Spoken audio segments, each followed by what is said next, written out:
3 ਧੀਆਂ ਤੋਂ ਬਾਅਦ ਮੇਰੇ ਅੱਜ ਇੱਕ ਪੁੱਤਰ ਨੇ ਜਨਮ ਲੈਣਾ ਸੀ। ਮੈਨੂੰ ਯਾਦ ਹੈ ਕਿ ਜਦੋਂ ਮੇਰੀ ਪਹਿਲੀ ਧੀ ਦਾ ਜਨਮ ਹੋਇਆ ਤਾਂ ਮੈਂ ਕਿੰਨੀ ਖੁਸ਼ ਸੀ। ਇਹ ਮੇਰੇ ਅਤੇ ਸਾਹਿਲ ਦੇ ਪਿਆਰ ਦੀ ਪਹਿਲੀ ਨਿਸ਼ਾਨੀ ਸੀ। ਉਸ ਦੇ ਆਉਣ ਨਾਲ ਮੈਨੂੰ ਮਾਂ ਦਾ ਸਥਾਨ ਮਿਲ ਗਿਆ ਸੀ। ਪਰ ਜਦੋਂ ਮੈਨੂੰ ਸਾਹਿਲ ਦੇ ਚਿਹਰੇ ਤੇ ਕੋਈ ਖੁਸ਼ੀ ਨਜ਼ਰ ਨਾ ਆਈ ਤਾਂ ਮੈਂ ਸਮਝ ਗਈ ਕਿ ਉਹ ਧੀ ਨਹੀਂ ਪੁੱਤਰ ਚਾਹੁੰਦਾ ਸੀ। ਉਹਨਾਂ ਦੇ ਇਹ ਡਰ ਅਤੇ ਪਛਤਾਵਾ ਵੀ ਬਿਨਾਂ ਕਾਰਨ ਨਹੀਂ ਸੀ, ਕਿਉਂਕਿ ਉਸ ਦੇ ਮੋਢਿਆਂ ਤੇ ਉਸ ਦੀ 35 ਸਾਲ ਦੀ ਅਣਵਿਆਹੀ ਭੈਣ ਦੀ ਜ਼ਿੰਮੇਵਾਰੀ ਸੀ। ਉਸ ਦੀ ਭੈਣ ਦਾ ਮਾਨਸਿਕ ਸੰਤੁਲਨ ਠੀਕ ਨਹੀਂ ਸੀ, ਜਿਸ ਕਾਰਨ ਉਸ ਦਾ ਕਿਤੇ ਰਿਸ਼ਤਾ ਨਹੀਂ ਹੋ ਰਿਹਾ ਸੀ ਅਤੇ ਉਸ ਦੀ ਮਾਂ ਇਸ ਮਾਮਲੇ ਨੂੰ ਲੈ ਕੇ ਇੰਨੀ ਗੰਭੀਰ ਸੀ ਕਿ ਮੇਰਾ ਪਤੀ ਆਪਣੀ ਧੀ ਦੇ ਨਾਂ ਤੋਂ ਹੀ ਡਰ ਗਿਆ ਸੀ। ਫਿਰ ਇੱਕ ਤੋਂ ਬਾਅਦ ਇੱਕ ਮੇਰੀ ਦੂਜੀ ਅਤੇ ਫਿਰ ਤੀਜੀ ਬੇਟੀ ਨੇ ਜਨਮ ਲਿਆ। ਇਸ ਲਈ ਮੇਰੇ ਪਤੀ ਦੇ ਨਾਲ ਮੈਂ ਵੀ ਹਿੰਮਤ ਹਾਰ ਗਈ। ਮੇਰਾ ਪਤੀ ਸਾਹਿਲ, ਜਿਸ ਲਈ ਮੈਂ ਹਰ ਰਿਸ਼ਤਾ ਤਿਆਗ ਦਿੱਤਾ ਸੀ, ਉਹ ਸਿਰਫ ਮੇਰਾ ਪਿਆਰ ਹੀ ਨਹੀਂ ਸੀ, ਉਹ ਮੇਰਾ ਜਨੂੰਨ ਵੀ ਸੀ। ਮੈਂ ਉਸ ਨੂੰ ਦੁਨੀਆ ਦੀਆਂ ਸਾਰੀਆਂ ਖੁਸ਼ੀਆਂ ਦੇਣਾ ਚਾਹੁੰਦੀ ਸੀ, ਪਰ ਕੁਦਰਤ ਦੇ ਕਾਰਨ ਮੈਂ ਸਿਰਫ ਧੀਆਂ ਨੂੰ ਜਨਮ ਦੇਣ ਲਈ ਮਜਬੂਰ ਸੀ ਅਤੇ ਜਿਸ ਕਾਰਨ ਸਾਹਿਲ ਮੇਰੇ ਤੋਂ ਦੂਰ ਹੋਣ ਲੱਗਾ। ਮੈਂ ਉਸ ਨੂੰ ਖੁਸ਼ ਰੱਖਣ ਦੀ ਹਰ ਕੋਸ਼ਿਸ਼ ਕਰ ਰਹੀ ਸੀ।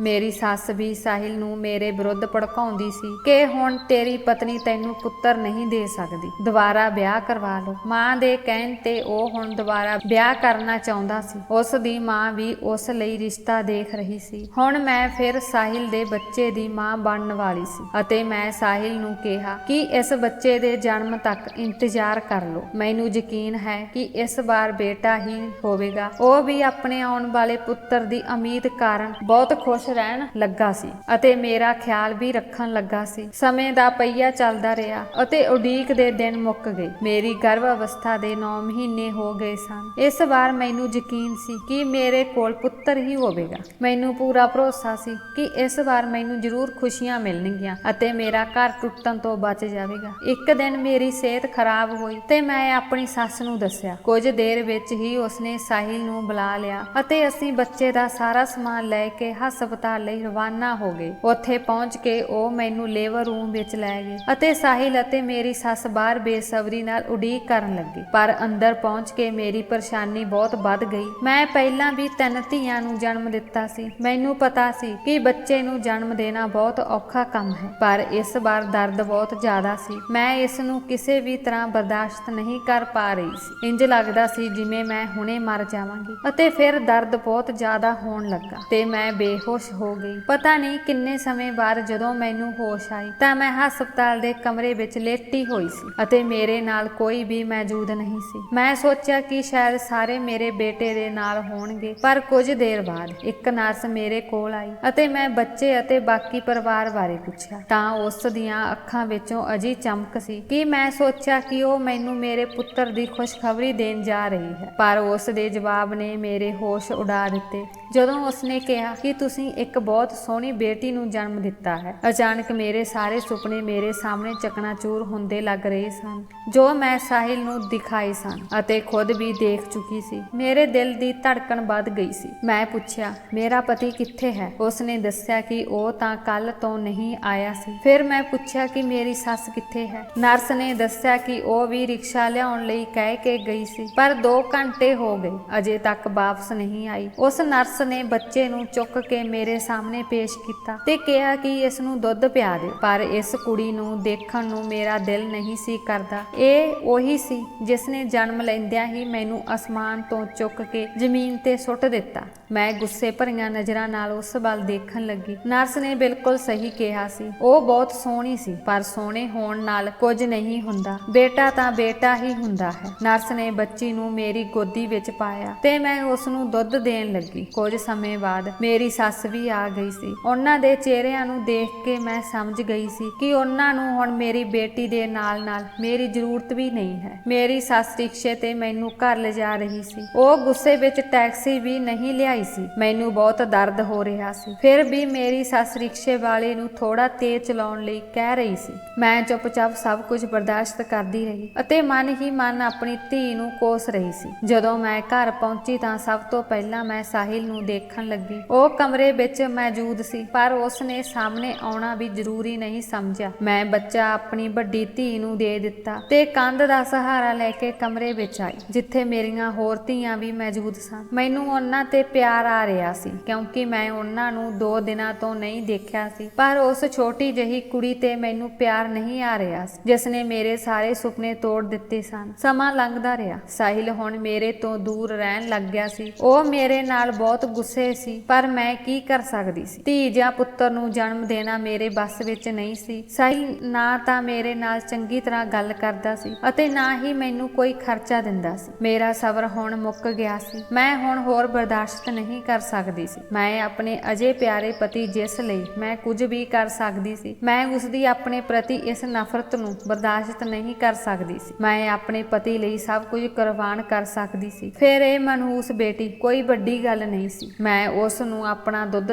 ਦੇਣਾ ਵੀ ਬੰਦ ਕਰ ਦਿੱਤਾ ਸੀ। ਜਦੋਂ ਉਹ ਭੁੱਖ ਕਾਰਨ ਰੋਂਦੀ ਸੀ ਤਾਂ ਉਸ ਨੂੰ ਡੱਬੇ ਵਾਲੇ ਦੁੱਧ ਪਿਆ ਦਿੰਦੀ ਸੀ। ਮੈਨੂੰ ਇਸ ਗੱਲ ਦੀ ਚਿੰਤਾ ਨਹੀਂ ਸੀ ਕਿ ਉਸ ਦਾ ਪੇਟ ਭਰਿਆ ਹੈ ਜਾਂ ਨਹੀਂ। ਮੈਂ ਇਸ ਵੱਲ ਕੋਈ ਧਿਆਨ ਨਹੀਂ ਦਿੰਦੀ ਸੀ। ਮੈਂ ਜ਼ਿਆਦਾਤਰ ਉਸ ਦੇ ਸੌਣ ਤੋਂ ਬਾਅਦ ਕਮਰੇ ਦਾ ਦਰਵਾਜ਼ਾ ਬੰਦ ਕਰ ਦਿੰਦੀ ਸੀ, ਤਾਂ ਜੋ ਉਸ ਦੇ ਰੋਣ ਤੇ ਵੀ ਆਵਾਜ਼ ਬਾਹਰ ਨਾ ਆਵੇ, ਅਤੇ ਸਾਰਾ ਕੰਮ ਪੂਰਾ ਕਰਨ ਤੋਂ ਬਾਅਦ ਹੀ ਦੁਬਾਰਾ ਦਰਵਾਜ਼ਾ ਖੋਲ੍ਹਦੀ ਸੀ। ਮੈਂ ਸਾਰਾ ਦਿਨ ਘਰ ਦੇ ਕੰਮ ਆਰਾਮ ਨਾਲ ਪੂਰੇ ਕਰਦੀ ਸੀ, ਭਾਵੇਂ ਉਹ ਰੋਵੇ ਜਾਂ ਕੁਝ ਵੀ ਕਰੇ। ਮੈਂ ਆਪਣਾ ਕੰਮ ਪੂਰਾ ਕਰਨ ਤੇ ਹੀ ਦਰਵਾਜ਼ਾ ਖੋਲ੍ਹਦੀ ਸੀ। ਮੇਰੀ ਸੱਸ ਨੂੰ ਮੇਰੇ ਇਸ ਵਿਵਹਾਰ ਦਾ ਪਤਾ ਸੀ, ਪਰ ਉਹ ਵੀ ਮੈਨੂੰ ਕੁਝ ਨਹੀਂ ਕਹਿੰਦੀ ਸੀ, ਕਿਉਂਕਿ ਅੰਦਰੋਂ ਉਹ ਵੀ ਇਸ ਕੁੜੀ ਤੋਂ ਗੁੱਸੇ ਸੀ। ਮੇਰੀ ਧੀ ਅਕਸਰ ਰਾਤ ਨੂੰ ਬਹੁਤ ਰੋਂਦੀ ਸੀ। ਇੱਕ ਰਾਤ ਅਚਾਨਕ ਮੇਰੀ ਅੱਖ ਖੁੱਲੀ ਤਾਂ ਦੇਖਿਆ ਕਿ ਮੇਰੀ ਧੀ ਦੇ ਮੂੰਹ ਵਿੱਚ ਫੀਡਰ ਲੱਗਾ ਹੋਇਆ ਸੀ ਅਤੇ ਉਹ ਵੀ ਦੁੱਧ ਨਾਲ ਭਰਿਆ ਹੋਇਆ ਸੀ। ਮੈਂ ਪਰੇਸ਼ਾਨ ਹੋ ਕੇ ਬੈਠ ਗਈ ਕਿ ਇਹ ਕਿਸ ਨੇ ਦਿੱਤਾ। ਫਿਰ ਮੈਂ ਸੋਚਿਆ ਕਿ ਸ਼ਾਇਦ ਮੇਰੀ ਨਣਦ ਨੇ ਜਾਂ ਫਿਰ ਮੇਰੀ ਵੱਡੀ ਬੇਟੀ ਨੇ ਦਿੱਤਾ ਹੋਣਾ, ਪਰ ਹੁਣ ਇਹ ਹਰ ਰੋਜ਼ ਹੋਣ ਲੱਗਾ ਸੀ। ਜਦੋਂ ਵੀ ਰਾਤ ਨੂੰ ਮੇਰੀ ਅੱਖ ਖੁੱਲਦੀ ਤਾਂ ਦੁੱਧ ਉਸ ਕੋਲ ਹੀ ਹੁੰਦਾ। ਹੁਣ ਉਸ ਨੇ ਰੋਣਾ ਬਿਲਕੁਲ ਬੰਦ ਕਰ ਦਿੱਤਾ ਸੀ। ਹੁਣ ਨਾ ਤਾਂ ਮੇਰੀ ਨੀਂਦ ਖਰਾਬ ਹੁੰਦੀ ਸੀ ਅਤੇ ਨਾ ਹੀ ਮੈਂ ਇਸ ਗੱਲ ਵੱਲ ਧਿਆਨ ਦਿੰਦੀ ਸੀ ਕਿ ਉਸਨੇ ਦੁੱਧ ਪੀਤਾ ਹੈ ਜਾਂ ਨਹੀਂ। ਪਰ ਇੱਕ ਗੱਲ ਅਜੀਬ ਸੀ, ਮੇਰੀ ਧੀ ਦੀ ਹਾਲਤ ਦਿਨੋਂ ਦਿਨ ਠੀਕ ਹੁੰਦੀ ਜਾ ਰਹੀ ਸੀ। ਦਿਨੋਂ ਦਿਨ ਮੋਟੀ ਹੋਣ ਤੋਂ ਬਾਅਦ ਉਹ ਬਹੁਤ ਪਿਆਰੀ ਲੱਗਣ ਲੱਗੀ ਸੀ। ਉਹ ਇੰਨੀ ਖੂਬਸੂਰਤ ਸੀ ਕਿ ਉਸ ਤੋਂ ਨਜ਼ਰ ਹਟਾਉਣਾ ਮੁਸ਼ਕਲ ਸੀ। ਮੇਰੀਆਂ ਹੋਰ 3 ਧੀਆਂ ਵੀ ਸੋਹਣੀਆਂ ਸਨ, ਪਰ ਇਹ ਉਹਨਾਂ ਤੋਂ ਵੀ ਸੁੰਦਰ ਸੀ। ਮੇਰੀਆਂ ਧੀਆਂ ਨੇ ਉਸ ਦਾ ਨਾਮ ਚਾਂਦਨੀ ਰੱਖਿਆ ਸੀ। ਮੈਂ ਆਪਣੀ ਜ਼ਿੰਦਗੀ ਵਿੱਚ ਇੰਨਾ ਸੋਹਣਾ ਬੱਚਾ ਕਦੇ ਨਹੀਂ ਦੇਖਿਆ ਸੀ, ਪਰ ਉਸ ਦੀ ਸੁੰਦਰਤਾ ਅਤੇ ਉਸ ਦਾ ਮਾਸੂਮ ਚਿਹਰਾ ਵੇਖ ਕੇ ਵੀ ਮੈਨੂੰ ਉਸ ਤੇ ਤਰਸ ਨਹੀਂ ਆਉਂਦਾ ਸੀ ਤੇ ਮੈਂ ਉਸ ਨੂੰ ਮਨਹੂਸ ਸਮਝਦੀ ਸੀ। ਜੇ ਉਹ ਇਸ ਦੁਨੀਆ ਵਿੱਚ ਨਾ ਆਈ ਹੁੰਦੀ ਤਾਂ ਉਸ ਦੀ ਥਾਂ ਮੇਰਾ ਪੁੱਤਰ ਜ਼ਰੂਰ ਆਉਂਦਾ, ਤਾਂ ਅੱਜ ਮੇਰੇ ਘਰ ਕਿੰਨੀ ਖੁਸ਼ੀ ਹੁੰਦੀ। ਮੇਰਾ ਪਤੀ ਮੈਨੂੰ ਕਿੰਨਾ ਪਿਆਰ ਕਰਦਾ ਅਤੇ ਉਹ ਕਿੰਨਾ ਖੁਸ਼ ਹੁੰਦਾ। ਪਰ ਹੁਣ ਮੇਰੇ ਅਤੇ ਸਾਹਿਲ ਦੇ ਵਿਚਕਾਰ ਸਿਰਫ ਤੇ ਸਿਰਫ ਉਸ ਕਰਕੇ ਹੀ ਦੂਰੀਆਂ ਆ ਗਈਆਂ ਸਨ। ਹੁਣ ਉਹ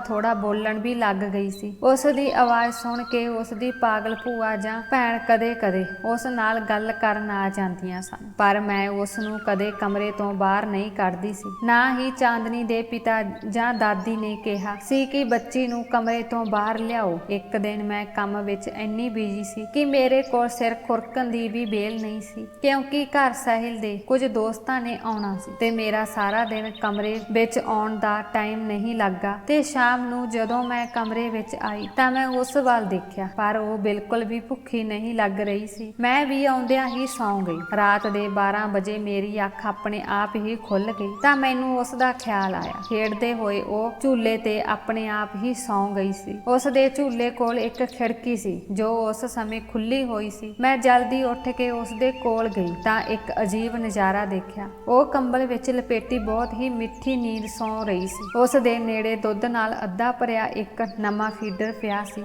ਜੋ ਸ਼ਾਇਦ ਉਸ ਨੇ ਅੱਧਾ ਪੀ ਕੇ ਖਤਮ ਕਰ ਦਿੱਤਾ। ਕੰਬਲ ਨੂੰ ਫੜ ਕੇ ਦੇਖਿਆ ਤਾਂ ਇਹ ਬਹੁਤ ਮਹਿੰਗਾ ਲੱਗ ਰਿਹਾ ਸੀ, ਪਰ ਇਹ ਕਿਸ ਨੇ ਲਿਆ ਕੇ ਮੇਰੀ ਬੇਟੀ ਤੇ ਪਾਇਆ ਸੀ। ਮੈਨੂੰ ਕੁਝ ਸਮਝ ਨਹੀਂ ਆ ਰਿਹਾ ਸੀ। ਸ਼ਾਇਦ ਸਾਹਿਲ ਨੂੰ ਉਸ ਤੇ ਤਰਸ ਆ ਗਿਆ ਹੋਵੇ। ਮੈਂ ਬਹੁਤ ਸੋਚਿਆ, ਪਰ ਮੈਂ ਕਿਸੇ ਨਤੀਜੇ ਤੇ ਨਾ ਪਹੁੰਚ ਸਕੀ। ਫਿਰ ਮੈਂ ਖਿੜਕੀ ਅਤੇ ਦਰਵਾਜ਼ਾ ਬੰਦ ਕਰਕੇ ਸੌਂ ਗਈ। ਸਵੇਰੇ ਸਾਹਿਲ ਤੇ ਮੇਰੀ ਖਾਸ ਨਜ਼ਰ ਸੀ ਕਿ ਉਹ ਆਪਣੀ ਧੀ ਕੋਲ ਤਾਂ ਨਹੀਂ ਜਾਂਦਾ ਅਤੇ ਉਸ ਦੀ ਦੇਖਭਾਲ ਤਾਂ ਨਹੀਂ ਕਰ ਰਿਹਾ, ਪਰ ਮੈਨੂੰ ਸਾਰਾ ਦਿਨ ਅਜਿਹਾ ਕੁਝ ਮਹਿਸੂਸ ਨਹੀਂ ਹੋਇਆ। ਸਾਹਿਲ ਉਸ ਕੋਲ ਬਿਲਕੁਲ ਨਹੀਂ ਗਿਆ। ਮੈਂ ਤਾਂ ਅਜੇ ਦਿਨ ਵਿੱਚ 1-2 ਵਾਰ ਉਸ ਵੱਲ ਦੇਖ ਲੈਂਦੀ ਸੀ। ਉਸ ਉਸ ਦੀ ਦਾਦੀ ਤੋਂ ਤਾਂ ਕੋਈ ਆਸ ਹੀ ਨਹੀਂ ਸੀ। ਇਸ ਲਈ ਮੇਰੀਆਂ ਮੁਸੀਬਤਾਂ ਦਿਨੋਂ ਦਿਨ ਵਧਣ ਲੱਗੀਆਂ ਅਤੇ ਮੈਨੂੰ ਨਹੀਂ ਪਤਾ ਸੀ ਕਿ ਮੈਨੂੰ ਇਸ ਤੋਂ ਵੀ ਵੱਡਾ ਝਟਕਾ ਲੱਗਣ ਵਾਲਾ ਹੈ। ਦੁਪਹਿਰ ਵੇਲੇ ਜਦੋਂ ਮੈਂ ਉਸ ਨੂੰ ਫੀਡਰ ਦੇਣ ਗਈ ਤਾਂ ਦੇਖਿਆ ਕਿ ਉਸ ਨੇ ਬਹੁਤ ਹੀ ਪਿਆਰੀ ਫਰਾਕ ਪਾਈ ਹੋਈ ਸੀ। ਉਸ ਦੀਆਂ ਅੱਖਾਂ ਵਿੱਚੋਂ ਸੁਰਮਾ ਤੇ ਮੱਥੇ ਤੇ ਨਜ਼ਰ ਦਾ ਟਿੱਕਾ ਵੀ ਲੱਗਿਆ ਹੋਇਆ ਸੀ ਅਤੇ ਉਹ ਨੇੜੇ ਪਏ ਖਿਡੌਣਿਆਂ ਨੂੰ ਦੇਖ ਕੇ ਬਹੁਤ ਖੁਸ਼ ਹੋ ਰਹੀ ਸੀ ਅਤੇ ਮੈਨੂੰ ਥੋੜਾ ਡਰ ਵੀ ਲੱਗਣ ਲੱਗ ਪਿਆ ਸੀ। ਆਖਿਰ ਇਹ ਸਭ ਕੀ ਸੀ? ਕਮਰੇ ਵੱਲ ਨੂੰ ਕੋਈ ਆਉਂਦਾ ਵੀ ਨਜ਼ਰ ਨਹੀਂ ਆਉਂਦਾ ਸੀ ਤਾਂ ਇਹ ਸਭ ਕੌਣ ਕਰ ਰਿਹਾ ਸੀ? ਮੈਂ ਇਹ ਗੱਲ ਨੂੰ ਲੁਕਾ ਲਿਆ ਤੇ ਕਮਰੇ ਤੋਂ ਬਾਹਰ ਆ ਗਈ। ਇਸ ਪਰੇਸ਼ਾਨੀ ਕਾਰਨ ਮੇਰੀ ਹਾਲਤ ਖਰਾਬ ਸੀ। ਜਦੋਂ ਸੱਸ ਨੇ ਪੁੱਛਿਆ ਤਾਂ ਮੈਂ ਕਿਹਾ ਕਿ ਮੇਰੀ ਤਬੀਅਤ ਠੀਕ ਨਹੀਂ ਹੈ। ਬਾਕੀ ਸਾਰਾ ਦਿਨ ਘਰ ਦੇ ਇੱਕ ਕੋਨੇ ਵਿੱਚ ਬੈਠੀ ਸੋਚਦੀ ਰਹੀ। ਮੇਰੀ ਇੱਕ ਧੀ ਦੀ ਆਦਤ ਸੀ ਕਿ ਜਦੋਂ ਉਹ ਸਕੂਲੋਂ ਘਰ ਆਉਂਦੀ ਤਾਂ ਪਹਿਲਾਂ ਆਪਣੀ ਭੈਣ ਕੋਲ ਜਾਂਦੀ ਤੇ ਉਸ ਨੂੰ ਦੇਖਦੀ, ਉਸ ਨਾਲ ਗੱਲ ਕਰਦੀ, ਫਿਰ ਜਲਦੀ ਆ ਕੇ ਖਾਣਾ ਮੰਗਦੀ। ਅੱਜ ਜਿਵੇਂ ਹੀ ਉਹ ਆਪਣੀ ਭੈਣ ਦੇ ਕੋਲ ਗਈ ਤਾਂ ਝੂਲੇ ਚੋਂ ਖਿਡੌਣਾ ਚੁੱਕ ਕੇ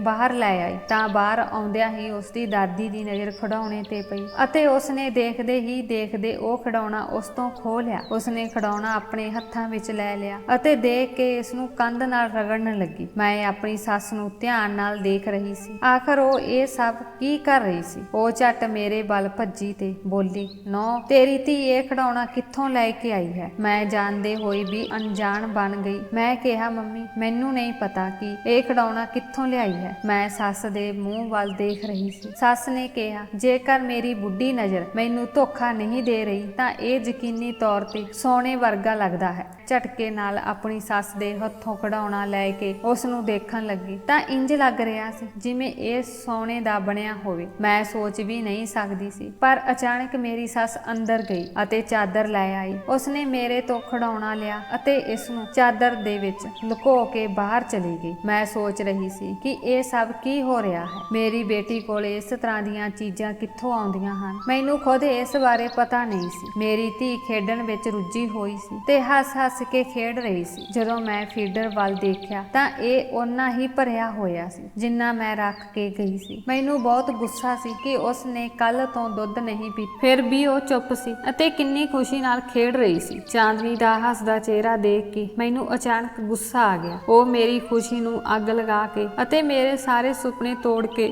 ਬਹੁਤ ਖੁਸ਼ੀ ਨਾਲ ਹੱਸ ਰਹੀ ਸੀ। ਮੈਂ ਉਸ ਮਾਸੂਮ ਲੜਕੀ ਦੀ ਗੱਲ ਤੇ ਜ਼ੋਰਦਾਰ ਥੱਪੜ ਮਾਰਿਆ। ਉਹ ਮੇਰੇ ਥੱਪੜ ਮਾਰਨ ਤੇ ਟਿਕੀ ਹੋਈ ਨਜ਼ਰ ਨਾਲ ਮੇਰੇ ਵੱਲ ਦੇਖਦੀ ਰਹੀ। ਫਿਰ ਅਚਾਨਕ ਉਹ ਰੋਣ ਲੱਗ ਪਈ। ਮੈਨੂੰ ਉਸਦੇ ਰੋਣ ਦੀ ਪਰਵਾਹ ਨਹੀਂ ਸੀ। ਮੈਂ ਉਸ ਨੂੰ ਰੋਂਦਾ ਛੱਡ ਕੇ ਬਾਹਰ ਆ ਗਈ। ਇਸ ਦੌਰਾਨ ਮੇਰੀ ਸੱਸ ਵੀ ਆ ਗਈ ਅਤੇ ਮੈਨੂੰ ਦੱਸਿਆ ਕਿ ਉਹ ਗਲੀ ਦੇ ਪਾਰ ਸੁਨਿਆਰੇ ਦੀ ਦੁਕਾਨ ਤੇ ਖਿਡੌਣਾ ਲੈ ਕੇ ਗਈ ਸੀ। ਇਹ ਸ਼ੁੱਧ ਸੋਨਾ ਹੈ। ਸਾਡੇ ਤਾਂ ਬਾਰੇ ਨਿਆਰੇ ਹੋ ਗਏ ਹਨ। ਇਹ ਸੁਣਦੇ ਸਾਰ ਹੀ ਮੇਰਾ ਦਿਮਾਗ ਸੁੰਨ ਹੋ ਗਿਆ। ਮੈਂ ਬਸ ਬੁੱਤ ਬਣੀ ਸੁਣਦੀ ਰਹੀ ਤੇ ਕੋਈ ਜਵਾਬ ਨਹੀਂ ਦੇ ਸਕੀ। ਮੈਂ ਸਿਰਫ ਇੰਨਾ ਹੀ ਕਹਿ ਸਕੀ ਕਿ ਮੰਮੀ ਸਾਹਿਲ ਨੂੰ ਕੁਝ ਨਾ ਦੱਸਿਓ। ਉਹ ਕਹੇਗਾ ਕਿ ਬੱਚੀਆਂ ਚੋਰੀ ਕਰਦੀਆਂ ਹਨ, ਨਹੀਂ ਤਾਂ ਇੰਨਾ ਸੋਨਾ ਕਿੱਥੋਂ ਆਵੇਗਾ? ਕਿਉਂਕਿ ਇਹ ਖਿਡੌਣਾ ਮੇਰੀ ਛੋਟੀ ਧੀ ਤੋਂ ਮਿਲਿਆ ਸੀ। ਇਹ ਸਿਰਫ ਮੈਨੂੰ ਹੀ ਪਤਾ ਸੀ। ਇਹ ਖਿਆਲ ਮੇਰੀ ਸੱਸ ਦੇ ਮਨ ਵਿੱਚ ਵੀ ਆਇਆ ਅਤੇ ਉਹ ਮੇਰੀ ਗੱਲ ਮੰਨ ਗਈ। ਉਸਨੇ ਇੱਕ ਸ਼ਰਤ ਰੱਖੀ ਕਿ ਉਹ ਅੱਧਾ ਸੋਨਾ ਆਪਣੇ ਕੋਲ ਰੱਖੇਗੀ ਅਤੇ ਬਾਕੀ ਅੱਧਾ ਸੋਨਾ ਦੇ ਦੇਵੇਗੀ। ਮੈਂ ਜੋ ਪਹਿਲਾਂ ਹੀ ਬਹੁਤ ਡਰੀ ਹੋਈ ਸੀ ਨੇ ਉਸਦੀ ਸ਼ਰਤ ਮੰਨ ਲਈ ਅਤੇ ਸੋਨਾ ਅੱਧਾ-ਅੱਧਾ ਵੰਡ ਲਿਆ। ਸੱਸ ਨੇ ਆਪਣੀ ਪਾਗਲ ਧੀ ਦੇ ਵਿਆਹ ਦੀ ਖਾਤਰ ਆਪਣਾ ਹਿੱਸਾ ਛੁਪਾ ਲਿਆ ਅਤੇ ਮੇਰਾ ਹਿੱਸਾ ਸੁਨਿਆਰੇ ਨੂੰ ਵੇਚ ਕੇ ਪੈਸੇ ਲਿਆ ਕੇ ਮੈਨੂੰ ਦੇ ਦਿੱਤੇ। ਖਿਡੌਣਾ ਬਹੁਤ ਵੱਡਾ ਅਤੇ ਭਾਰਾ ਸੀ। ਇਹ ਬਹੁਤ ਜ਼ਿਆਦਾ ਕੀਮਤ ਤੇ ਵਿਕਿਆ ਸੀ। ਮੇਰਾ ਹਿੱਸਾ 4 ਲੱਖ ਰੁਪਏ ਸੀ। ਮੈਂ ਆਪਣੀ ਜ਼ਿੰਦਗੀ ਵਿੱਚ ਪਹਿਲੀ ਵਾਰ ਇੰਨਾ ਪੈਸਾ ਦੇਖਿਆ ਸੀ। ਪੈਸੇ ਲੈਂਦੇ ਹੋਏ ਮੇਰੇ ਹੱਥ ਕੰਬ ਰਹੇ ਸਨ। ਫਿਰ ਵੀ ਮੈਂ ਪੈਸਿਆਂ ਤੋਂ ਬਹੁਤ ਖੁਸ਼ ਸੀ। ਇਸ ਲਈ ਮੈਂ ਪੈਸੇ ਲੈ ਕੇ ਸੰਦੂਕ ਵਿੱਚ ਰੱਖ ਲਏ ਅਤੇ ਸੰਦੂਕ ਆਪਣੇ ਬੈੱਡ ਦੇ ਹੇਠਾਂ ਛੁਪਾ ਦਿੱਤੀ। ਅਗਲੇ ਦਿਨ ਮੈਂ ਕੁਝ ਪੈਸੇ ਲੈ ਕੇ ਬਾਜ਼ਾਰ ਗਈ ਅਤੇ ਬਹੁਤ ਸਾਰਾ ਪੈਸਾ ਆਪਣੇ ਆਪ ਤੇ ਖਰਚ ਕੀਤਾ। ਆਪਣੇ ਲਈ ਕੁਝ ਚੀਜ਼ਾਂ ਖਰੀਦੀਆਂ, ਰਾਸ਼ਨ ਦੀਆਂ ਚੀਜ਼ਾਂ, ਫਲ, ਸਬਜ਼ੀਆਂ, ਦੁੱਧ, ਦਹੀਂ। ਹੁਣ ਮੈਂ ਘਰ ਵਿੱਚ ਬਹੁਤ ਵਧੀਆ ਖਾਣਾ ਬਣਾਉਂਦੀ ਸੀ ਅਤੇ ਸਾਹਿਲ ਨੂੰ ਖੁਸ਼ ਕਰਨ ਲਈ ਆਪਣੇ ਆਪ ਨੂੰ ਬਹੁਤ ਸਜਾਉਂਦੀ ਸੀ। ਸਾਹਿਲ ਵੀ ਹੌਲੀ-ਹੌਲੀ ਮੇਰੇ ਨਾਲ ਖੁਸ਼ ਰਹਿਣ ਲੱਗਾ ਸੀ ਅਤੇ ਇਹ ਸਭ ਦੇਖ ਕੇ ਮੈਂ ਵੀ ਬਹੁਤ ਖੁਸ਼ ਸੀ। ਮੇਰੇ 2 ਮਹੀਨੇ ਬਹੁਤ ਵਧੀਆ ਲੰਘੇ। ਹੁਣ ਮੇਰੀ ਧੀ ਹੌਲੀ-ਹੌਲੀ ਵੱਡੀ ਹੋਣ ਲੱਗੀ ਸੀ ਪਰ ਮੈਂ ਅਜੇ ਵੀ ਉਸ ਵੱਲ ਕੋਈ ਧਿਆਨ ਨਹੀਂ ਦਿੰਦੀ ਸੀ। ਇੱਕ ਦਿਨ ਜਦੋਂ ਮੈਂ ਸੰਦੂਕ ਨੂੰ ਖੋਲ੍ਹਿਆ ਤਾਂ ਸਿਰਫ 1 ਲੱਖ ਬਚੇ ਸਨ। ਮੈਨੂੰ ਚਿੰਤਾ ਸੀ ਜੇ ਇਹ ਵੀ ਖਰਚ ਹੋ ਗਏ ਤਾਂ ਮੈਂ ਕੀ ਕਰਾਂਗੀ। ਫਿਰ ਮੈਂ ਉਹ 1 ਲੱਖ ਰੁਪਏ ਆਪਣੇ ਪਤੀ ਨੂੰ ਦੇ ਦਿੱਤੇ ਅਤੇ ਉਸ ਨੂੰ ਛੋਟਾ-ਮੋਟਾ ਕਾਰੋਬਾਰ ਸ਼ੁਰੂ ਕਰਨ ਲਈ ਕਿਹਾ। ਮੈਂ ਸਾਹਿਲ ਮੈਨੂੰ ਕਿਹਾ ਕਿ ਮੈਂ ਤੁਹਾਡਾ ਕਾਰੋਬਾਰ ਕਰਨ ਲਈ ਕਰਜ਼ੇ ਤੇ ਪੈਸੇ ਲਏ ਹਨ। ਉਹ ਬਹੁਤ ਖੁਸ਼ ਹੋ ਗਿਆ ਅਤੇ ਸਖਤ ਮਿਹਨਤ ਕਰਨ ਲੱਗਾ ਅਤੇ ਫਿਰ ਪਰਮਾਤਮਾ ਦੀ ਕਿਰਪਾ ਨਾਲ ਉਸ ਪੈਸੇ ਨਾਲ ਕੀਤਾ ਕਾਰੋਬਾਰ ਬਹੁਤ ਵਧਿਆ। ਹੁਣ ਸਾਡੇ ਘਰ ਦੇ ਹਾਲਤ ਬਹੁਤ ਚੰਗੇ ਹੋ ਗਏ ਸਨ, ਪਰ ਮੇਰੇ ਪਤੀ ਅਜੇ ਵੀ ਪੁੱਤਰ ਚਾਹੁੰਦੇ ਸਨ। ਕਈ ਵਾਰ ਉਹ ਮੈਨੂੰ ਪਿਆਰ ਨਾਲ ਮਨਾਉਣ ਦੀ ਕੋਸ਼ਿਸ਼ ਕਰਦੇ ਕਿ ਦੂਜੇ ਵਿਆਹ ਦੀ ਇਜਾਜ਼ਤ ਦੇ ਦਿਓ, ਪਰ ਮੈਂ ਮਨਾ ਕਰ ਦਿੰਦੀ। ਮੇਰੇ ਮਨ ਵਿੱਚ ਡਰ ਸੀ ਕਿ ਜੇ ਮੇਰਾ ਪਤੀ ਕਦੇ ਵਿਆਹ ਕਰਵਾ ਕੇ ਘਰ ਆ ਗਿਆ ਤਾਂ ਮੈਂ ਉਸ ਦਾ ਕੀ ਕਰ ਲਵਾਂਗੀ। ਫਿਰ ਮੈਨੂੰ ਆਪਣੀ ਧੀ ਤੇ ਗੁੱਸਾ ਆਇਆ ਕਿ ਇਹ ਮਨਹੂਸ ਨਾ ਜੰਮੀ ਹੁੰਦੀ ਤਾਂ ਪੁੱਤਰ ਨੇ ਜਨਮ ਲੈਣਾ ਸੀ। ਇਸੇ ਗੁੱਸੇ ਵਿੱਚ ਮੈਂ ਇੱਕ ਵਾਰ ਫਿਰ ਉਸ ਨੂੰ ਮਾਰਨ ਲਈ ਹੱਥ ਉਠਾਇਆ, ਪਰ ਇਸ ਵਾਰ ਬਹੁਤ ਅਜੀਬ ਘਟਨਾ ਵਾਪਰੀ। ਉਸ ਨੂੰ ਮਾਰਨ ਤੋਂ ਪਹਿਲਾਂ ਮੇਰਾ ਹੱਥ ਇੰਨਾ ਬੁਰੀ ਤਰ੍ਹਾਂ ਦੁਖਣ ਲੱਗਾ ਕਿ ਮੈਂ ਸਹਿ ਨਾ ਸਕੀ। ਮੈਂ ਝੱਟ ਦੁਪੱਟਾ ਚੁੱਕਿਆ ਤੇ ਇਸ ਦੁਪੱਟੇ ਨਾਲ ਖਿੱਚ ਕੇ ਹੱਥ ਬੰਨ੍ਹ ਲਿਆ, ਪਰ ਦਰਦ ਘੱਟ ਨਹੀਂ ਹੋ ਰਿਹਾ ਸੀ। ਮੈਂ ਤੇਜ਼ੀ ਨਾਲ ਆਪਣੇ ਹੱਥ ਨੂੰ ਆਇਓਡੈਕਸ ਲਗਾਇਆ, ਪਰ ਦਰਦ ਫਿਰ ਵੀ ਵੱਧ ਰਿਹਾ ਸੀ। ਕੁਝ ਸਮੇਂ ਬਾਅਦ ਜਦੋਂ ਮੈਂ ਧਿਆਨ ਨਾਲ ਦੇਖਿਆ ਤਾਂ ਮੇਰਾ ਹੱਥ ਬਿਲਕੁਲ ਨੀਲਾ ਹੋ ਚੁੱਕਾ ਸੀ। ਮੈਂ ਤੁਰੰਤ ਹਸਪਤਾਲ ਗਈ। ਜੇ ਕੋਈ ਪੁੱਛਦਾ ਤਾਂ ਮੈਂ ਸ਼ਰਮ ਨਾਲ ਕਹਿੰਦੀ ਕਿ ਕਿਸੇ ਭਾਰੀ ਚੀਜ਼ ਦੇ ਹੇਠਾਂ ਦਬ ਜਾਣ ਕਾਰਨ ਨੀਲਾ ਹੋ ਗਿਆ ਹੈ, ਪਰ ਮੈਂ ਸੱਚ ਜਾਣਦੀ ਸੀ ਕਿ ਮੈਂ ਉਸ ਨਿੱਕੀ ਜਿਹੀ ਜਾਨ ਨੂੰ ਮਾਰਨ ਲਈ ਹੱਥ ਚੁੱਕਿਆ ਸੀ। ਉਦੋਂ ਤੋਂ ਮੇਰਾ ਹੱਥ ਦੁਖ ਰਿਹਾ ਸੀ ਅਤੇ ਨੀਲਾ ਹੋਣ ਲੱਗਾ ਸੀ। ਹੁਣ ਮੈਨੂੰ ਇਹ ਮਹਿਸੂਸ ਹੋਣ ਲੱਗਾ ਕਿ ਮੇਰੀ ਧੀ ਨਾਲ ਨਿਸ਼ਚਿਤ ਤੌਰ ਤੇ ਕੋਈ ਸ਼ਕਤੀ ਸੀ ਜੋ ਆਮ ਨਹੀਂ ਸੀ। ਕਈ ਦਿਨ ਇਲਾਜ ਚੱਲਦਾ ਰਿਹਾ। ਪਤੀ ਦੇ 50,000 ਰੁਪਏ ਲੱਗ ਗਏ ਜੋ ਬਹੁਤ ਮਿਹਨਤ ਨਾਲ ਬਚਾਏ ਸਨ। ਫਿਰ ਕਿਤੇ ਮੇਰਾ ਹੱਥ ਠੀਕ ਹੋਇਆ। ਹੁਣ ਮੈਂ ਆਪਣੀ ਧੀ ਤੋਂ ਡਰਦੀ ਸੀ। ਮੈਂ ਘੱਟ ਹੀ ਉਸ ਦੇ ਨੇੜੇ ਜਾਂਦੀ। ਉਸ ਦੇ ਕੱਪੜੇ ਆਪਣੇ ਆਪ ਬਦਲ ਜਾਂਦੇ ਸਨ। ਉਹ ਨਵੇਂ ਕੱਪੜੇ ਪਾਉਂਦੀ ਸੀ, ਪਰ ਮੈਂ ਅਜਿਹਾ ਹੁੰਦਾ ਕਦੇ ਦੇਖਿਆ ਨਹੀਂ ਸੀ। ਜਦੋਂ ਮੈਂ ਬਾਹਰ ਜਾਂਦੀ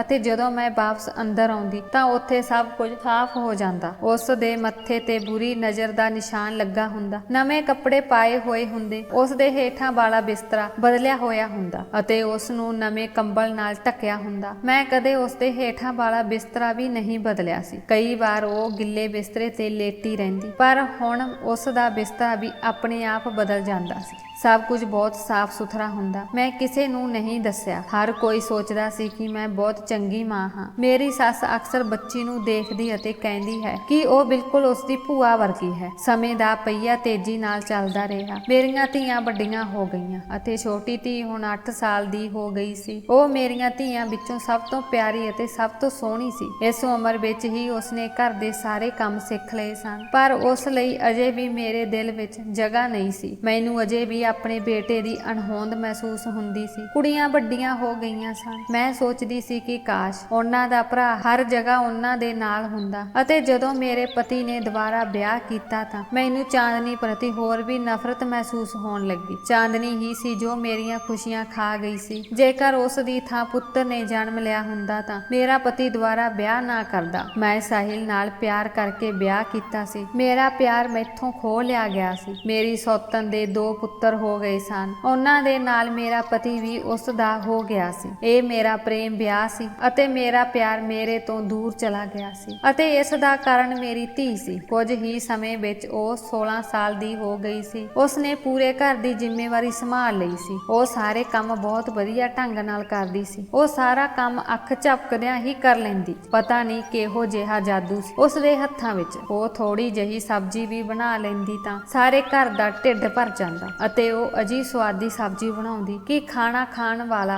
ਉਂਗਲਾਂ ਚੜਦਾ ਰਹਿ ਜਾਂਦਾ। ਇੱਥੋਂ ਤੱਕ ਕਿ ਉਹ ਪੰਛੀਆਂ ਅਤੇ ਜਾਨਵਰਾਂ ਦੀ ਵੀ ਦੇਖਭਾਲ ਕਰਦੀ। ਜਦੋਂ ਉਹ ਖਾਣਾ ਅਤੇ ਪਾਣੀ ਪਾਉਣ ਲਈ ਛੱਤ ਤੇ ਜਾਂਦੀ ਤਾਂ ਉਹ ਘੰਟਿਆਂ ਵਧੀ ਉੱਥੇ ਰਹਿੰਦੀ ਅਤੇ ਜਾਨਵਰਾਂ ਅਤੇ ਪੰਛੀਆਂ ਨਾਲ ਗੱਲਾਂ ਕਰਦੀ। ਉਹ ਸਾਰਾ ਦਿਨ ਖੁਸ਼ ਰਹਿੰਦੀ ਅਤੇ ਆਪਣੀਆਂ ਭੈਣਾਂ ਨੂੰ ਬਹੁਤ ਪਿਆਰ ਕਰਦੀ। ਮੇਰੀਆਂ ਹੋਰ 3 ਧੀਆਂ ਚੰਗੀ ਪੜ੍ਹਾਈ ਕਰਨ ਲਈ ਕਿਸੇ ਹੋਰ ਸ਼ਹਿਰ ਚਲੀਆਂ ਗਈਆਂ ਸਨ, ਪਰ ਮੈਂ ਆਪਣੀ ਛੋਟੀ ਧੀ ਨੂੰ ਕਦੇ ਸਕੂਲ ਨਹੀਂ ਭੇਜਿਆ ਤੇ ਆਪਣੇ ਕੋਲ ਹੀ ਰੱਖਿਆ ਸੀ। ਉਹ ਮੇਰੀ ਅਤੇ ਆਪਣੀ ਦਾਦੀ ਦੀ ਬਹੁਤ ਸੇਵਾ ਕਰਦੀ ਸੀ। ਆਪਣੀ ਪਾਗਲ ਭੂਆ ਨੂੰ ਆਪਣੇ ਹੱਥਾਂ ਨਾਲ ਖਾਣਾ ਖਵਾਉਂਦੀ ਸੀ, ਉਸ ਨੂੰ ਨਹਾਉਂਦੀ ਸੀ ਅਤੇ ਉਸ ਨੂੰ ਬਹੁਤ ਖੁਸ਼ ਰੱਖਦੀ ਸੀ। ਇੱਕ ਰਾਤ ਜਦੋਂ ਮੈਂ ਅਚਾਨਕ ਕਿਸੇ ਕੰਮ ਲਈ ਬਾਹਰ ਆਈ ਤਾਂ ਉਹ ਇੱਕ ਲੜਕੇ ਨਾਲ ਗੱਲਾਂ ਕਰਨ ਵਿੱਚ ਰੁੱਝੀ ਹੋਈ ਸੀ। ਦੋਵੇਂ ਬਹੁਤ ਹੱਸ ਰਹੇ ਸਨ। ਉਹ ਆਦਮੀ ਬਹੁਤ ਲੰਬਾ, ਬਹੁਤ ਚੁਸਤ ਅਤੇ ਬਹੁਤ ਸੁੰਦਰ ਸੀ। ਇੰਜ ਲੱਗਦਾ ਸੀ ਜਿਵੇਂ ਕੋਈ ਰਾਜਕੁਮਾਰ ਅਸਮਾਨ ਤੋਂ ਉਤਰਿਆ ਹੋਵੇ। ਉਸ ਲੜਕੇ ਨੇ ਚਾਂਦਨੀ ਦਾ ਹੱਥ ਫੜਿਆ ਹੋਇਆ ਸੀ ਅਤੇ ਉਹ ਚਾਂਦਨੀ ਨੂੰ ਕੁਝ ਕਹਿ ਰਿਹਾ ਸੀ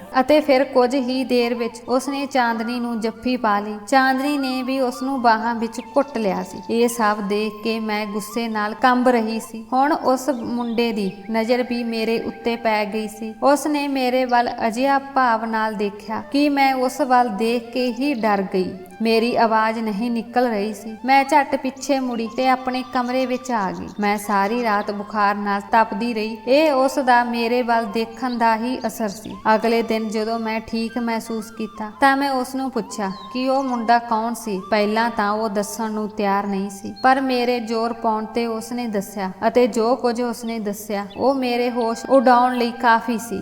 ਚਾਂਦਨੀ ਨੇ ਮੈਨੂੰ ਦੱਸਿਆ ਕਿ ਉਹ ਇੱਕ ਜਿੰਨ ਹੈ। ਉਹ ਕਹਿੰਦਾ ਹੈ ਕਿ ਮੇਰੀ ਮਾਂ ਨੇ ਤੈਨੂੰ ਪਾਲਿਆ ਹੈ, ਅਤੇ ਉਸਨੇ ਦੱਸਿਆ ਕਿ ਜਦੋਂ ਮੈਂ ਪੈਦਾ ਹੋਈ ਸੀ ਤਾਂ ਉਸ ਨੂੰ ਪਿਆਰ ਕਰਨ ਵਾਲੀ ਆਖਰੀ ਸਾਹ ਲੈ ਰਹੀ ਸੀ। ਉਸ ਨੂੰ ਪਿਆਰ ਕਰਨ ਵਾਲੀ ਨੂੰ ਇੱਕ ਫਕੀਰ ਨੇ ਆਪਣੇ ਜਾਦੂ ਨਾਲ ਸਾੜ ਦਿੱਤਾ ਸੀ। ਇਹ ਜਿੰਨ ਬਹੁਤ ਗੁੱਸੇ ਵਿੱਚ ਆ ਗਿਆ ਅਤੇ ਫਕੀਰ ਨੂੰ ਮਾਰਨ ਵਾਲਾ ਸੀ। ਜਦੋਂ ਫਕੀਰ ਨੂੰ ਲੱਗਾ ਕਿ ਉਹ ਹੁਣ ਇਹ ਜਿੰਨ ਉਸ ਨੂੰ ਮਾਰਨ ਵਾਲਾ ਹੈ ਤਾਂ ਫਕੀਰ ਨੇ ਕਿਹਾ, ਮੇਰੀ ਜਾਨ ਬਖਸ਼ ਦਿਓ, ਮੈਂ ਤੁਹਾਨੂੰ ਇੱਕ ਬਹੁਤ ਜ਼ਰੂਰੀ ਗੱਲ ਦੱਸਦਾ ਹਾਂ। ਫਿਰ ਇਸ ਜਿੰਨ ਨੇ ਫਕੀਰ ਨੂੰ ਛੱਡ ਦਿੱਤਾ ਅਤੇ ਫਕੀਰ ਨੇ ਦੱਸਿਆ ਕਿ ਜਦੋਂ ਤੁਹਾਡੀ ਮਹਿਬੂਬਾ ਆਖਰੀ ਸਾਹ ਛੱਡੇਗੀ ਤਾਂ ਤੁਸੀਂ ਆਪਣਾ ਮੂੰਹ ਉਸ ਦੇ ਨੇੜੇ ਕਰਕੇ ਉਸ ਆਖਰੀ ਸਾਹ ਆਪਣੇ ਅੰਦਰ ਭਰ ਲੈਣਾ, ਤੇ ਜੋ ਮਨੁੱਖੀ ਬੱਚਾ ਇਸ ਦੁਨੀਆ ਵਿੱਚ ਜਨਮ ਲਵੇ ਉਸ ਦੇ ਅੰਦਰ ਇਸ ਸਾਹ ਨੂੰ ਛੱਡ ਦੇਣਾ। ਤੁਹਾਡੀ ਮਹਿਬੂਬਾ ਦੀ ਸ਼ਕਲ ਸੂਰਤ ਸਭ ਉਸ ਬੱਚੇ ਵਿੱਚ ਆ ਜਾਵੇਗੀ ਤਾਂ ਤੁਸੀਂ ਆਪਣੇ ਪਿਆਰੇ ਨੂੰ ਦੁਬਾਰਾ ਪ੍ਰਾਪਤ ਕਰ ਸਕੋਗੇ। ਅਤੇ ਫਿਰ ਉਸਨੇ ਵੀ ਅਜਿਹਾ ਹੀ ਕੀਤਾ। ਉਸਨੇ ਆਪਣੀ ਪ੍ਰੀਤਮ ਦਾ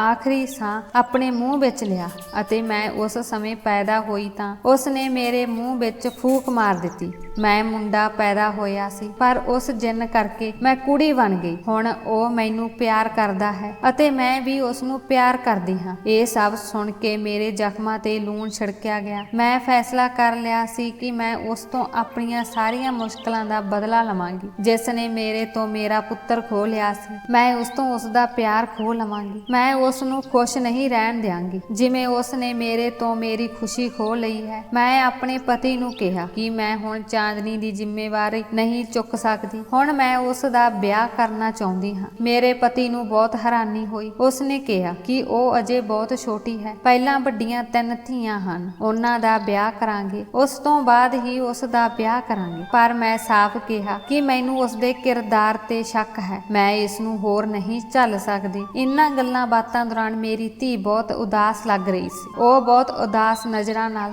ਮੇਰੇ ਵੱਲ ਦੇਖ ਰਹੀ ਸੀ, ਪਰ ਮੇਰੇ ਅੰਦਰ ਬਦਲੇ ਦੀ ਅੱਗ ਬਲ ਰਹੀ ਸੀ। ਜਦੋਂ ਮੇਰਾ ਪਤੀ ਚਲਾ ਗਿਆ ਤਾਂ ਉਹ ਮੇਰੇ ਕੋਲ ਆਈ ਅਤੇ ਮੇਰੇ ਅੱਗੇ ਹੱਥ ਜੋੜ ਕੇ ਕਿਹਾ, ਮਾਂ, ਤੁਸੀਂ ਇਹ ਕਿਵੇਂ ਕਰ ਸਕਦੇ ਹੋ? ਮੈਂ ਇਹ ਸਭ ਤੋਂ ਪਹਿਲਾਂ ਤੁਹਾਨੂੰ ਦੱਸਿਆ ਹੈ ਕਿਉਂਕਿ ਤੁਸੀਂ ਮੇਰੀ ਮਾਂ ਹੋ ਅਤੇ ਮੈਨੂੰ ਤੁਹਾਡੇ ਤੇ ਵਿਸ਼ਵਾਸ ਸੀ ਕਿ ਤੁਸੀਂ ਮੇਰਾ ਸਾਥ ਦੇਵੋਗੇ। ਪਰ ਤੁਸੀਂ ਮੇਰੇ ਨਾਲ ਇਹ ਸਭ ਕਿਉਂ ਕਰ ਰਹੇ ਹੋ? ਤੁਸੀਂ ਮੈਨੂੰ ਮੇਰੇ ਪਿਆਰ ਤੋਂ ਕਿਉਂ ਦੂਰ ਕਰ ਰਹੇ ਹੋ? ਮੈਂ ਉਸ ਦੇ ਬਿਨਾਂ ਮਰ ਜਾਵਾਂਗੀ। ਮੈਂ ਉਸ ਨੂੰ ਬਹੁਤ ਪਿਆਰ ਕਰਦੀ ਹਾਂ। ਉਸ ਨੂੰ ਵੀ ਮੇਰੇ ਬਿਨਾਂ ਦੁੱਖ ਹੋਵੇਗਾ। ਉਸ ਨੇ ਮੈਨੂੰ ਪਾਉਣ ਲਈ ਬਹੁਤ ਲੰਮਾ ਇੰਤਜ਼ਾਰ ਕੀਤਾ ਹੈ। ਫਿਰ ਮੈਂ ਮੁਸਕਰਾ ਕੇ ਉਸ ਨੂੰ ਸਾਫ਼-ਸਾਫ਼ ਕਿਹਾ ਕਿ ਮੈਂ ਤੇਰੇ ਇਸ ਪ੍ਰੇਮੀ ਦੀ ਇੱਛਾ ਪੂਰੀ ਨਹੀਂ ਹੋਣ ਦਿਆਂਗੀ। ਤੁਸੀਂ ਮੇਰੀ ਬੇਟੀ ਹੋ ਅਤੇ ਮੈਂ ਤੁਹਾਡੇ ਲਈ ਫੈਸਲਾ ਕਰਾਂਗੀ। ਉਹ ਚੁੱਪ ਹੋ ਗਈ ਅਤੇ ਚੁੱਪਚਾਪ ਮੇਰੇ ਵੱਲ ਦੇਖਦੀ ਰਹੀ। ਜਦੋਂ ਮੈਂ ਉਸ ਨੂੰ ਮੇਰੀ ਨਜ਼ਰ ਤੋਂ ਹਟਣ ਲਈ ਕਿਹਾ ਤਾਂ ਉਹ ਕਹਿਣ ਲੱਗੀ ਕਿ ਮਾਂ, ਇਹ ਸਭ ਐਸ਼ੋ ਆਰਾਮ, ਪਿਤਾ ਜੀ ਦਾ ਸਫਲ ਕਾਰੋਬਾਰ ਅਤੇ ਭੈਣਾਂ ਦੀ ਚੰਗੀ ਸਿੱਖਿਆ, ਇਹ ਸਭ ਉਸ ਦਾ ਦਿੱਤਾ ਹੀ ਹੈ। ਇਸ ਵਿੱਚ ਤੁਹਾਡੀ ਕੋਈ ਭੂਮਿਕਾ ਨਹੀਂ ਹੈ। ਆਪਣੇ ਪਹਿਲੇ ਹਾਲਾਤ ਨੂੰ ਯਾਦ ਕਰੋ। ਤੁਹਾਨੂੰ ਬਹੁਤ ਪਛਤਾਵਾ ਹੋਵੇਗਾ ਕਿਉਂਕਿ ਉਹ ਮੈਨੂੰ ਇੱਥੇ ਦੁਖੀ ਨਹੀਂ ਰਹਿਣ ਦੇਵੇਗਾ, ਅਤੇ ਜੇ ਉਹ ਚਲਾ ਗਿਆ ਤਾਂ ਤੁਹਾਡੇ ਤੋਂ ਸਾਰੀਆਂ ਖੁਸ਼ੀਆਂ ਵੀ ਖੋਹ ਲਈਆਂ ਜਾਣਗੀਆਂ। ਸਾਰੀਆਂ ਖੁਸ਼ੀਆਂ ਦੂਰ ਹੋ ਜਾਣਗੀਆਂ। ਫਿਰ ਤੁਸੀਂ ਪਹਿਲਾਂ ਵਾਂਗ ਗਰੀਬਾਂ ਦੀ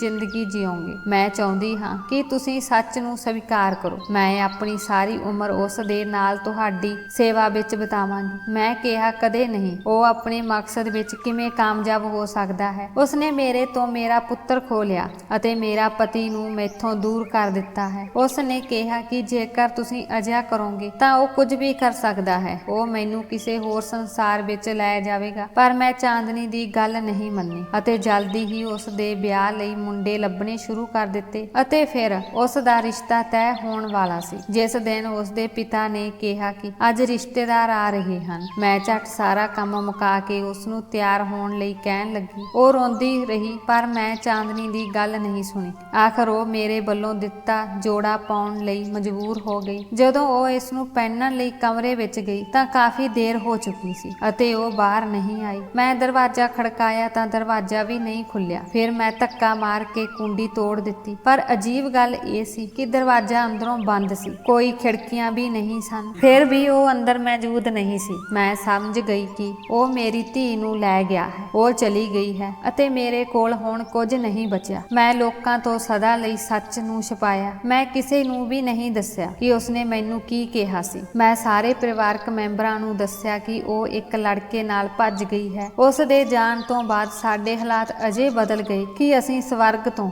ਧਰਤੀ ਤੇ ਚਲੇ ਗਏ। ਨਾ ਤਾਂ ਮੇਰੀਆਂ ਧੀਆਂ ਦੀ ਪੜ੍ਹਾਈ ਪੂਰੀ ਹੋ ਸਕੀ ਅਤੇ ਨਾ ਹੀ ਮੇਰੇ ਪਤੀ ਦਾ ਕਾਰੋਬਾਰ ਅੱਗੇ ਵੱਧ ਸਕਿਆ। ਅਸੀਂ ਸਾਰੇ ਇੱਕ ਦੂਜੇ ਨਾਲ ਲੜਦੇ ਝਗੜਦੇ ਰਹਿੰਦੇ ਹਾਂ। ਕਿਸੇ ਨੇ ਮੇਰੀ ਪਰਵਾਹ ਨਹੀਂ ਕੀਤੀ। ਉਹ ਹੀ ਮੇਰੀ ਸੇਵਾ ਕਰਦੀ ਸੀ। ਸਭ ਕੁਝ ਵਾਪਰਨ ਤੋਂ ਬਾਅਦ ਮੈਨੂੰ ਮਹਿਸੂਸ ਹੋਇਆ ਕਿ ਇੱਕ ਚਾਂਦਨੀ ਹੀ ਸੀ ਜਿਸ ਨੇ ਮੇਰੀ ਸੇਵਾ ਕੀਤੀ ਅਤੇ ਮੈਨੂੰ ਦਿਲੋਂ ਪਿਆਰ ਕੀਤਾ। ਅੱਜ ਜਦੋਂ ਉਹ ਨਹੀਂ ਹੈ, ਮੈਂ ਉਸ ਨੂੰ ਯਾਦ ਕਰ ਰਹੀ ਹਾਂ। ਮੈਂ ਬਚਪਨ ਤੋਂ ਹੀ ਉਸ ਮਾਸੂਮ ਬੱਚੀ ਨਾਲ ਬਹੁਤ ਗਲਤ ਕੀਤਾ ਸੀ ਅਤੇ ਅੱਜ ਮੈਂ ਪੂਰੀ ਤਰ੍ਹਾਂ ਇਕੱਲੀ ਹਾਂ। ਮੇਰਾ ਸਾਥ ਦੇਣ ਵਾਲਾ ਕੋਈ ਨਹੀਂ ਹੈ। ਮੇਰੀਆਂ 3 ਧੀਆਂ ਨੇ ਆਪਣੀ ਮਰਜ਼ੀ ਅਨੁਸਾਰ ਵਿਆਹ ਕਰ ਲਿਆ ਹੈ। ਮੇਰਾ ਪਤੀ ਆਪਣੀ ਦੂਜੀ ਪਤਨੀ ਤੋਂ ਖੁਸ਼ ਹੈ। ਮੇਰੀ ਸੱਸ ਇਸ ਸੰਸਾਰ ਨੂੰ ਛੱਡ ਗਈ ਹੈ। ਮੈਂ ਘਰ ਵਿੱਚ ਇਕੱਲੀ ਰਹਿੰਦੀ ਹਾਂ ਅਤੇ ਆਪਣੇ ਪਾਪਾਂ ਲਈ ਪਛਤਾਵਾ ਕਰਦੀ ਹਾਂ। ਮੇਰੇ ਰੱਬ ਨੇ ਮੈਨੂੰ ਮੇਰੇ ਪਾਪਾਂ ਦੀ ਵੱਡੀ ਸਜ਼ਾ ਦਿੱਤੀ ਹੈ। ਮੈਨੂੰ ਇੱਕ ਚਮਚ ਪਾਣੀ ਦੇਣ ਵਾਲਾ ਵੀ ਕੋਈ ਨਹੀਂ ਬਚਿਆ। ਅੱਜ ਮੈਂ ਬਹੁਤ ਰੋਂਦੀ ਅਤੇ ਪ੍ਰਾਰਥਨਾ ਕਰਦੀ ਹਾਂ ਕਿ ਮੇਰੀ ਧੀ ਵਾਪਸ ਆ ਜਾਵੇ। ਉਸ ਦਾ ਕੋਈ ਸੁਰਾਗ ਨਹੀਂ ਮਿਲਿਆ। ਰੱਬ ਦਾ ਵਾਸਤਾ ਤੁਸੀਂ ਵੀ ਮੇਰੀ ਧੀ ਲਈ ਅਰਦਾਸ ਕਰੋ। ਉਹ ਜਿੱਥੇ ਵੀ ਹੋਵੇ ਵਾਪਸ ਆ ਜਾਵੇ। ਉਹ ਜੋ ਵੀ ਕਹੇਗੀ ਮੈਂ ਉਹੀ ਕਰਾਂਗੀ, ਪਰ ਰੱਬ ਦਾ ਵਾਸਤਾ ਉਹ ਵਾਪਸ ਆ ਜਾਵੇ, ਕਿਉਂਕਿ ਇਸ ਘਰ ਦੀ ਸਾਰੀ ਸ਼ਾਨ ਉਹ ਹੀ ਸੀ। ਉਸ ਦੇ ਜਾਣ ਨਾਲ ਮੇਰੇ ਘਰ ਦੀ ਸਾਰੀ ਰੌਣਕ ਖਤਮ ਹੋ ਗਈ ਸੀ। ਤਾਂ ਦੋਸਤੋ,